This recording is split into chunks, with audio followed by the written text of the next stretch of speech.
Hello guys, आज मैं एक न्यू एनिमे एक्सप्लेन करने वाला हूँ। I got cheat skill in another world and become unrivalled in real world. तो चलिए शुरू करते हैं। तो एपिसोड के स्टार्टिंग में हमें एक मोटा और अगली सा लड़का इंट्रोड्यूस किया जाता है जिसका नाम युवा होता है। एक दिन एक लड़की के साथ 4-5 लड़के ज़बरदस्ती कर रहे होते हैं। युवा वहां पहुंचता है और उन्हें रोकने की कोशिश करता है, पर वो सारे लड़के उसको ही मार देते हैं। तभी वहाँ पुलिस आती है और वो बैड बॉयज भाग जाते हैं। वो लड़की युवा की मदद करना चाहती है, पर युवा आई एम फाइन बोलकर चला जाता है। फिर सीन बदलता है और युवा को अपनी पास्ट की बातें याद आती है, जहाँ उसे सारे लोग बुली करते थे, इवन उसके पेरेंट्स, क्योंकि युवा के भाई बहन बहुत खूबसूरत थे और वो नहीं। फिर हमें पता चलता है कि युवा मिडिल स्कूल से पास आउट होकर हाई स्कूल में पढ़ने जाता है, पर वहाँ भी उसके साथ वही होता है। वहाँ उसे कुछ उसके क्लासमेट्स बहुत बुरी तरह मारते हैं और वो अपने पार्ट टाइम जॉब पर लेट पहुँचने की वजह से उसे वहाँ से भी निकाल दिया जाता है। उसी रात युवा को अपने आप पर बहुत गुस्सा आता है और वो उसी गुस्से में अपने वॉशरूम का मिरर भी तोड़ देता है, पर उसी मिरर के साइड में एक हिडन डोर होता है जो उसे एक रहस्यमय कमरे में लेके जाता है। फिर उसे एक स्ट्रेंज डोर मिलता है जिसके अंदर उसे एक नोट दिखता है जिसमें लिखा होता है कि डोर टू अनदर वर्ल्ड। युवा वो देखकर एकदम से चौंक जाता है। युवा के घर में एक दूसरा वर्ल्ड था और उसे इस बात का पता भी नहीं था। फिर उसे एक लेटर मिलता है, पर उस पर जो लिखा है उसे युवा पढ़ नहीं पाता, पर उस रूम में जो एआई होता है उसे वो लेटर ट्रांसलेट करके देता है और उसमें लिखा होता है कि इस घर का ओनर मरने वाला है और जो इस घर को ढूंढता है उसको इस घर की ओनरशिप मिल जाएगी, इंक्लूडिंग उस घर की चीजें भी। अब युवा इस घर का न्यू ओनर था। फिर युवा वहां से एक तलवार बाहर निकालता है। अब युवा उस घर के बाहर वो तलवार लेके जाता है और उससे खेलने लगता है। वो उनसे बहुत मज़े करता है और फिर उसे पता चलता है कि ये वेपन्स बहुत खतरनाक है, इसलिए वो सारे वेपन्स एक डोर में डालने लगता है। तभी वहाँ से एक मॉन्स्टर उसकी तरफ बढ़ता है।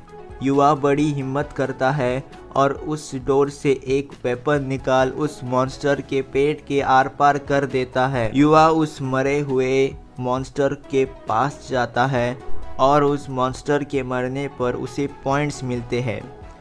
फिर सीन बदलता है और युवा अपने घर वापस आता है। तभी उस पॉइंट से उसे 15 लाख येन मिलते हैं। दूसरे दिन जब वो उठता है तब वो देखता है कि उसकी बॉडी जो मोटी और अगली थी पूरी ट्रांसफॉर्म हो गई है एक मस्कुलर बंदे में। फिर वो उसी घर में वापस जाता है। फिर उसे एक मॉन्स्टर मिलता है, वो उसे मारता है और उस मॉन्स्टर का लॉकेट अपने गले में पहन लेता है। फिर उस मॉन्स्टर को मारने पर उसे पैसे मिलते हैं और उसी पैसों से वो अपने लिए यूनिफॉर्म और बहुत सारा खाना लाता है। वो अपने कॉलेज जाता है, वहाँ पर सारे लोग शॉक हो जाते हैं उसे देखकर। युवा अपनी क्लास में जाकर अपनी सीट पर बैठ जाता है। तभी वहाँ पर बुरे लोग जो युवा को हमेशा मारते थे उसे पूछते हैं कि क्या तुम ट्रांसफर स्टूडेंट हो और तुम्हारा नाम क्या है। तब वो अपना नाम बताता है। वो सुनकर सब चौंक जाते हैं और कोई उसकी बात नहीं सुनता। फिर युवा उसके कॉलेज के वॉशरूम में जाकर मिरर में देखता है और वो भी उसे देखकर चौंक जाता है। तो एपिसोड के स्टार्टिंग में हमें एक बड़ी कार दिखाई जाती है और उसमें से एक लड़की बाहर निकलती है और युवा का नाम लेती है। फिर युवा को याद आता है कि ये तो वही लड़की है जिसको मैंने उन बैड बॉय से बचाया था उस दिन। उस लड़की का नाम काओरी होजो होता है। काओरी युवा को थैंक यू बोलती है और कहती है कि क्या तुम ओसाई एकेडमी ज्वाइन करना चाहोगे। तब युवा बोलता है, OSI academy, do you mean super elite academy. Kaori बोलती है, हाँ तुमने सही कहा। काओरी बोलती है, मैं ओसाई एकेडमी में पढ़ती हूँ और स्टूडेंट काउंसिल की मेंबर भी हूँ। फिर हमें पता चलता है कि काओरी के फादर ओसा एकेडमी के चेयरमैन हैं और जब उन्हें पता चला कि युवा ने काओरी को उन बैड बॉयज से बचाया था, उसके father as a thank you युवा को अपने ओसा एकेडमी में ज्वाइन करने की इनविटेशन भेजते हैं।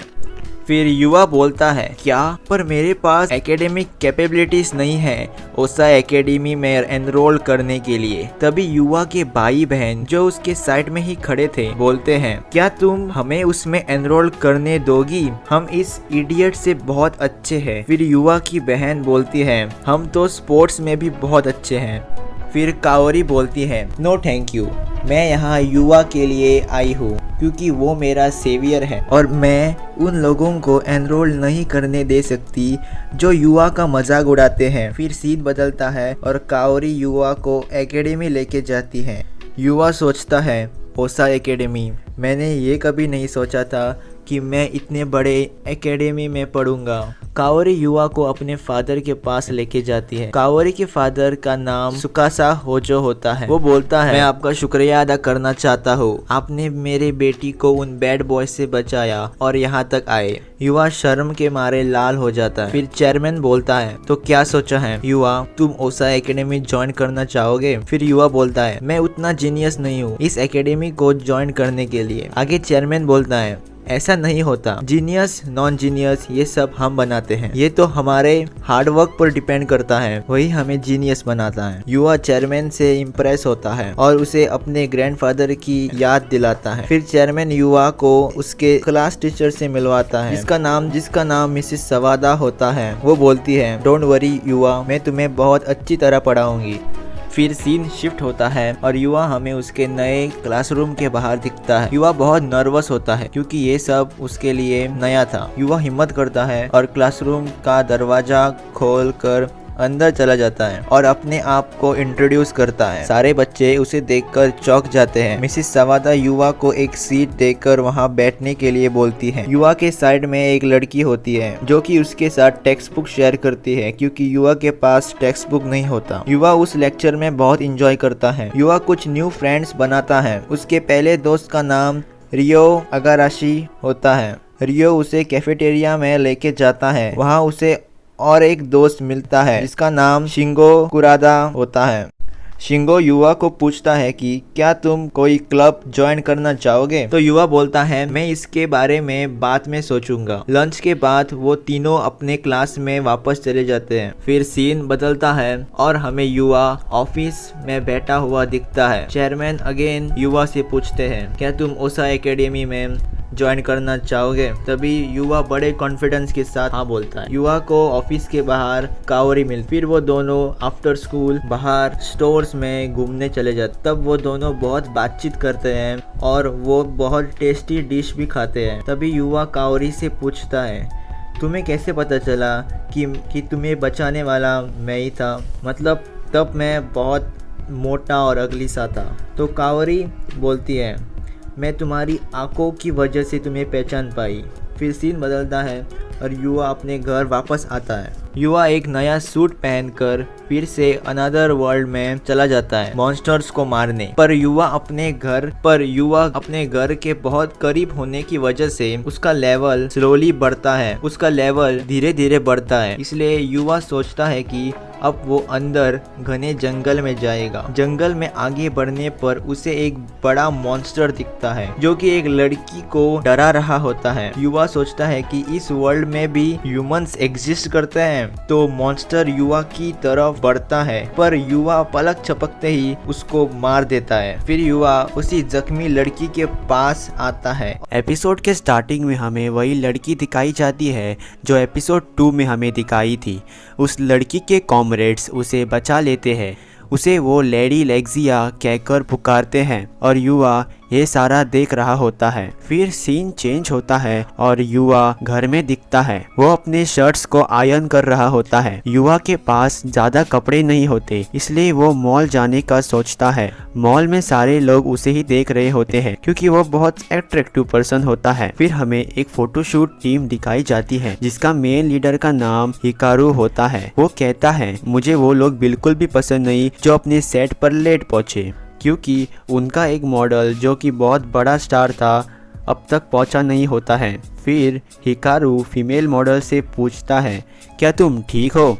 तो मॉडल उस पर हाँ बोलती है। फिर हिकारू और बर्दाश्त नहीं कर पाता क्योंकि उन्हें पहले ही बहुत लेट हो चुका होता है और वो अब इस मॉल में से मेल मॉडल ढूंढने की सोचता है। फिर सीन हमारे युवा पर शिफ्ट होता है। युवा कंफ्यूज होता है कि उसे किस तरह के कपड़े खरीदने चाहिए। तभी वहाँ दो लड़कियाँ आती है और युवा से पूछती है, तुम्हारा नाम क्या है? तुम कहाँ रहते हो? क्या तुम हमारे साथ लंच पर आओगे? फिर युवा सोचता है कि मुझे इन्हें मना करना होगा, पर मुझे इन्हें ऐसा मना करना होगा कि इन्हें बुरा भी ना लगे। फिर युवा उन्हें बहुत पोलाइटली मना करता है कि वो दोनों लड़कियां स्टैचू रह जाती है। वही युवा एलिवेटर से नीचे जा रहा होता है और हमें वहाँ फोटोशूट का डायरेक्टर दिखता है। डायरेक्टर युवा को देखकर बोलता है, मुझे मिल गया मेरे शूट का एक्टर। फिर डायरेक्टर युवा से पूछता है, क्या तुम्हारे पास थोड़ा टाइम है? फिर नेक्स्ट सीन में हमें डायरेक्टर युवा और म्यू की फ़ोटोशूट करते हुए दिखता है। युवा के लिए ये सब कुछ नया होता है और वो म्यू के साथ अनकंफर्टेबल फील करता है। फिर हमें नेक्स्ट सीन में दूसरे वर्ल्ड का सीन दिखाया जाता है जहाँ लेडी लेक्सिया युवा के बारे में सोच रही होती है। फिर वो बाहर जाने लगती है। वहाँ खड़े कॉमरेड्स उसे पूछते हैं, तुम कहाँ जा रहे हो? तो लेक्सिया बोलती है, मैं उस लड़के से मिलने जा रही हूँ जिसने उस दिन मेरी जान बचाई थी। कॉमरेड्स शॉक होते हैं और बोलते हैं, फॉरेस्ट बहुत खतरनाक जगह है, तुम्हारे साथ वहाँ कुछ भी हो सकता है। पर लेक्सिया बोलती है, पर उस लड़के का शुक्रिया अदा करने जाना होगा। फिर सीन मॉल में शिफ्ट होता है जहाँ युवा और म्यू बातचीत करते हैं। तभी वहाँ उस फोटोशूट का मेल एक्टर आता है जिसका नाम शो होता है। शो बहुत फेमस होता है और उसे देखकर तो सारी लड़कियां पागल हो जाती है। शो म्यू को कॉर्नर में लेके जाता है और उसके बहुत क्लोज आता है। ये देखकर युवा सोचता है शो जो कर रहा है उससे म्यू अनकंफर्टेबल फील कर रही है। युवा शो के पास जाकर बोलता है, तुम ठीक नहीं कर रहे। तो शो को गुस्सा आता है और वो आगे बढ़ता है युवा को पंच करने के लिए, पर युवा उसे आसानी से डॉच करता है और उसे ज़मीन पर पटकता है। ये देखकर सारी ऑडियंस युवा को चीयर अप करती है और म्यू युवा को थैंक यू बोलती है। फिर शो का लीडर युवा को बहुत सारे उसने सिलेक्ट किए हुए कपड़े युवा को गिफ्ट देता है और बोलता है कि तुम मॉडलिंग ज्वाइन क्यों नहीं करते। तो युवा उसे ना बोलते हुए वहाँ से चला जाता है। नेक्स्ट सीन में डायरेक्टर और म्यू गाड़ी में होते हैं और म्यू के दिल में युवा के लिए फीलिंग्स होती है। सीन बदलता है और हमें लेडी लेक्सिया और उसके कॉमरेड्स दिखते हैं जो कि युवा की तलाश में फॉरेस्ट में आए होते हैं, जहां युवा उन्हें एक मॉन्स्टर को मारते हुए दिखता है। लेडी लेक्सिया भागती हुई उसके पास जाती है और उससे पूछती है, क्या तुम मुझसे शादी करोगे? और यहाँ एपिसोड खत्म होता है। सो मैं मिलता हूँ आपको नेक्स्ट वीडियो में। तब तक के लिए थैंक्स फॉर वॉचिंग।